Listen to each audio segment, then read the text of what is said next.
Vacuuming.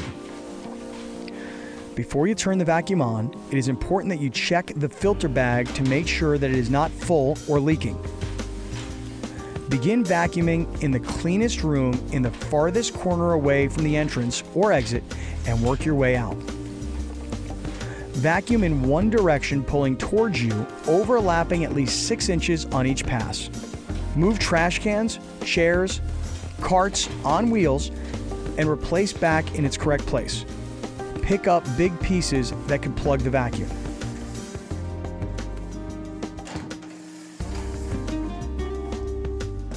Mopping the floor. Start in the cleanest room in the farthest corner away from the entrance or exit and work your way out. Dip the mop into the clean side of the mop bucket. Wring out excess liquid.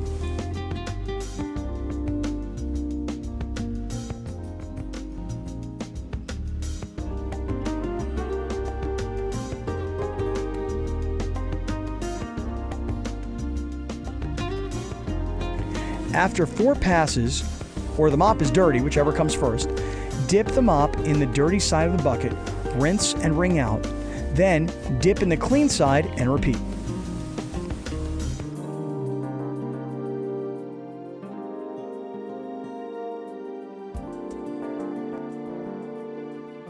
Mop in one direction, pulling the mop towards you, overlapping at least 6 inches on each pass. Move trash cans, chairs, carts on wheels, and replace back in its correct place.